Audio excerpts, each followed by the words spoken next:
on. Well, hey, man, it's Jamie. That's me here. Welcome back to my channel. Now, let's go ahead and get into Real Housewives of Beverly Hills, honey.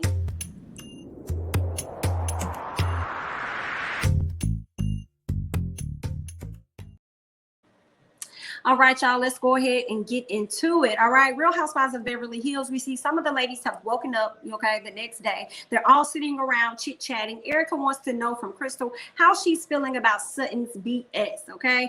And we hear that Garcelle just chimes in, okay? Garcelle chimes in trying to take up for Sutton, talking about how she's going through a lot. She's giving up her forever home and all this other BS she's trying to go up for her about. I'm like, girl, shut up. Go sit in the corner and be quiet. Meanwhile, Kyle decides to go and have a seat with Miss Sutton and talk to her and let her know that, you know, girl, you was doing a little bit much the other night. Sutton says, well, I was angry, girl. She said, I was angry from being left out. You know, when you guys were out there joking around, it really made me feel left out. And I didn't like that. And so she got her little roller, honey, and she started rolling away the tears, girl, because she did not want to cry, okay? Kyle tells Sutton that she needs to apologize to Crystal. And Sutton was so opposed to that. She was like, no, why I need to do that? I'm not going to do that. What I need to do that for? I don't want to apologize, all this other stuff. And I'm like, really? So you don't think you owe this lady no apology at all? You the only person that's owed an apology? Okay, then, Sutton, girl. She just really made me feel away, okay? So we see Crystal and Garcelle go out to sit down. And Crystal tells Garcelle about the talk she had with Sutton and Kyle and just how everything went and how Kyle felt as though all people are the same type of people. We all look the same and all of that. Everybody's the same, okay? And they both sit up there like, that's dead, it's wrong, that's not, no, okay? That ain't what it is, okay? So Crystal says that she doesn't necessarily need an apology. The same time Sutton was saying that she don't want to give an apology, Crystal was like, well, I don't need an apology. I just really need her to be cool with me. And I'm like, no, you do need an apology because she was rude as hell. She didn't even listen to your point where you were coming from. She didn't want to hear about your experience because she was solely thinking about her own. And I think that that was disrespectful. So she definitely owed you an apology, okay? So the ladies get ready to go on the boat. We see Erika look at Miss Sutton because Sutton's sitting over there by herself all quiet and stuff like somebody give it to him, just quiet. And Erika said, girl, you okay? She was like, what you mean? She was like, girl, you heard what I said. Is you okay? Okay, she was like, well, yeah, I mean, I'm quiet. What do you want me to do? Come up there and lay amongst you guys? So what do you want? And I'm like, girl, we know you want attention for real. That's why you sitting over there being quiet and over there making things more awkward. Okay, trying to isolate yourself because ain't nobody else doing it to you. Okay, then, girl, you still in your feelings about the other night, but you'll be over it. All right, so next thing you know, we see that she wants to go and have a sit down with Crystal. She wants to talk to Crystal. She starts talking to her, telling her about how she didn't like being called ridiculous the other night. She said, because I don't like name calling. I'm like, okay, Sutton, I'm going to remember that for the next time that you may call somebody out their name. I'm going to remember that the next time you say that, okay? She says that she feels like sometimes Crystal can be a bit abrupt with her. And I'm looking at her like, how can she be sometimes when you don't even know this lady? You do not know this woman, ma'am. So how can she be sometimes? She can't be sometimes. She can't be anyway sometimes because you just now getting to know her. So shut up with that. And Crystal just scoffs a little bit. She's just like, okay. And she was like, oh, are you laughing at me? You know, this is a very serious moment, okay? And I really don't need you to be laughing and you're being sarcastic. And Crystal's like, bro, I'm not trying to be sarcastic. She was like, okay, but you're laughing. And see, that right there, it's like, girl, say what you got to say. Say what you got to say. Because you having insecurity issues that ain't got to do with me. Okay, I'm not laughing in your face. I'm scoffing at the fact that like you really think that? That's interesting because I feel the same way about you. But okay, let's go ahead. What's next? Okay. So I mean, Sutton, she just, oh girl, let's go ahead and move on. She talks about how it's not a joke. It's not a joke and you're up there laughing or whatever. Okay, Sutton she just gets on my nerves because she likes to be in charge and she acts as though her feelings are the only feelings that matter. What I really liked from Sutton was the very end of the episode when she told that Crystal that it was okay for her to cry. You know, and she wants to make the situation better. And that's when Sutton gained a bit of my respect. And I was like, okay, Sutton, I see you. You handled this very well when it could have went left. And I can appreciate that, okay? And Sutton starts to cry. She gets emotional and talking about, well, you know what's going on with me. I'm about to give up my forever home. I'm about to give up my forever home. And I just got a lot going on. And she was just crying. Let me tell you, so I was so glad Crystal sat there like, Crystal did not console her. Crystal did not do anything. Shout out to Crystal because I was literally yelling at the screen like, girl, you better not, and you better not, and you better not get up, and you better not go hug her. You better not rub her back. That's on her. Because just like you got all this going on, you don't think I ain't got nothing going on? And you think you can go around and talk to people how you want to, girl? You're not gonna get me. You're not gonna do me, boo. I was like, you better not. You better sit right there. Do not touch that lady, okay? Let's go ahead and move on. All right, the ladies, get ready to go to dinner. Miss Cal had to sneeze, so the conversation comes up about the noses, and then they asked her, like, girl, Garcelle said, who in here has had a nose job? Dorit was the first one to yell, I didn't. I've never had a nose job. And I was like, girl, why are you lying? As much as you be around these white Judies over here, girl, I know they love getting things nipped, tucked, and adjusted over there, girl. And you've been hanging around them long enough to try and keep up with the masses. So you ain't finna sit up here and convince us that you have not got any work done on your face, especially when you gave them eyes like, okay, you was giving them eyes like, girl, don't look at me and don't call me out either. So let's move on. But everybody at the table knew she was lying. Or at least everybody on the couch knew she was lying. So let's move on to dinner. So they get to dinner, but Crystal decided, listen, I'm not going. Okay, I done had enough of you. Some other tired, y'all. I'm ready to go. To be honest with you, I'm sick of Miss Sutton. Every time I do something, she complaining about some girl. How about I just stay in my room? Okay, if I'm not arguing, y'all arguing. I'm not used to this in my everyday life. So, honey, I'm just gonna fall back. Now, mind y'all.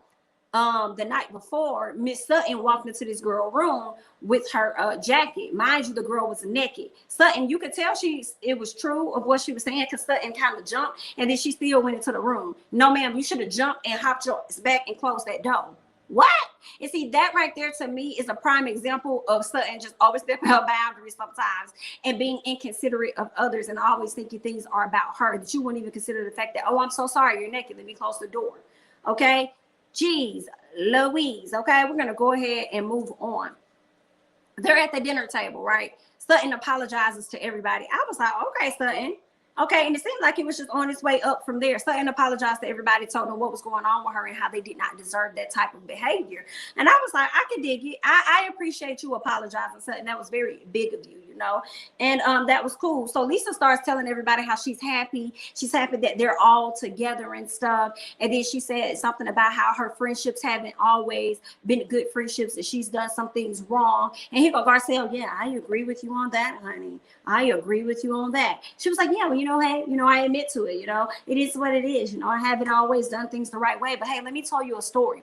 She tells us a story about how her husband befriended a man that got drunk and went out and RAPED a woman and got in trouble and had to go to jail for that. And then the other friends was like, oh, we got to stick beside him. We got to stick beside him. And he was like, I ain't gonna stick beside it. Okay. Oh, no. And then Garcelle said, so what is your point of saying this? Somebody pointed out and said blind loyalty or something like that. She was like, yes, that's it. That's it. And then Garcelle said, oh, okay, girl. So you could not stick beside Denise and the allegations or whatever it was that you said and you put out there about her. You couldn't stick beside her and all the information that was out there because you didn't want to follow blind loyalty. Is that what you're saying? And I was like, girl, how do these two stories actually relate or connect? How you use a story so harsh with RAPED? Of course, your husband should not be standing behind this man. It took you to bring up that story to mention blind loyalty. Oh, okay, then, girl. I was like, no, man, I'm not gonna deal with you, girl. I'm not gonna deal with you. It didn't go together at all. So she really could have hushed her mouth like Garcelle said. Garcelle was like, girl, just be quiet this time. Don't even say that, just hush. Okay. So yeah, so let's go ahead and move on to Kyle and Crystal. Later on that night, we saw Crystal and Kyle sitting outside. Crystal was sharing with her how Sutton walked into her room. You know, she felt uncomfortable. Now, Kyle was a bit confused because she was like, okay, so you're telling me now that's the reason why you didn't come. You were feeling uncomfortable, but you was okay with sitting down having a conversation with this lady on the boat. You know, and I was like, yeah, that's true. That is a bit awkward. It must be something deeper than that. I really think she was just tired of the girls as a whole. And something else must have happened as to why she wanted to shut herself off. And maybe she was just trying to figure out how she was going to have this tough conversation with Miss Sutton and her actions of bumping, you know, going into the room or something. And she probably, I don't know, I just want to believe that maybe she didn't feel comfortable. And she probably had no intentions on talking to Sutton until Sutton brought her down there. And maybe she thought that's what Sutton was going to tell her, but Sutton ended up talking more so about herself instead of that. And I'm surprised when Sutton was trying to come at her on the boat, she did not bring up the issue of you butted in my room and I was naked. And then you also insinuated that I could have been doing some things in here. Okay. So yeah, I don't know why she did that, but that was definitely weird. I will give Kyle that. I don't know why Crystal waited so long to do that, but okay. But the next day we can see where Sutton goes into Crystal's room where she wants to have the conversation with her. She tells her like, you know, I'm sorry, girl. Listen, you know, I haven't been doing a good job of including you amongst all of the ladies and in the group. So I want to be able to get to know you more. And Crystal's like, girl, yeah, that's fine, but listen, I want to tell you that when you put it into my room the other night, you made me feel extremely uncomfortable. And I did not like that. I was, you know, naked. And then on top of that, he was like, I don't know what you're doing in here, you know, kind of like, you know, assuming that I'm doing something. And I'm kind of like, Crystal, even if you was playing with yourself or you was doing a video for your husband or whatever, even if you was doing something, that's your privacy to do that. She should, and then so it's like, well, I knocked. Oh, girl, you did not knock hard enough. You said, doo-doo. Crystal, are you in here? And then you just walked on in there. And it's like, no, ma'am, you don't do that. This is not your house. You don't know this lady from nothing. Y'all just had differences. So why would you do that and bust into her room and catch her naked? Girl, no, ma'am. So I definitely, I felt a way about that. I didn't like that at all. I was like, girl, you shiesty for that. But all in all, they decided for now, it seems like they're going to let bygones be bygones. And they hugged it out. You know, Miss Sutton apologized or whatnot. She was a hugger. And we're going to see. So Sutton has not 100% redeemed herself with me, but she has redeemed herself just a little bit. So we are going to see how things, you know, play out with Miss Sutton. Okay, we're going to see, y'all. But let's go ahead and get to the end of the episode. So the end of the episode, Erika sends out a text message to Lisa, Dorit, and Kyle to let them know that she is filing for a divorce from her husband. And they all were completely shocked. They didn't know anything about it. So we're going to be getting into that. Next episode, we're going to get into the divorce and then on and so forth. Okay. We're going to see how this thing goes. Cause you know, they still out here battling, honey. They still out here battling in the courts. Miss Erika done put out a gag order for the media because she don't want her tea all out in the media, because the husband, because he's being accused of embezzlement and everything, they're needing to look at funds and stuff, and they need to actually look at the funds that he sent to her. So the fact that, so because they have to kind of like start pulling her documents and pulling, you know, information to see what was transferred to her and what all does she own and what's her assets. And now they got to look into her assets and stuff. She's like, oh, honey, y'all can do it. But girl, we're going to have to restrict the media from getting to it because I don't want my stuff that far into the business. So it's a whole lot going on. And I'm looking forward to seeing how all of this is going to play out. Okay. But that's all I got for you guys on Real Housewives of Beverly Hills. I'm Jamie. That's me. Don't forget to like, comment, subscribe, share my videos. Follow me on Instagram as well as Twitter at Jamie. That's me. And I'll catch you guys in the next one. Bye-bye.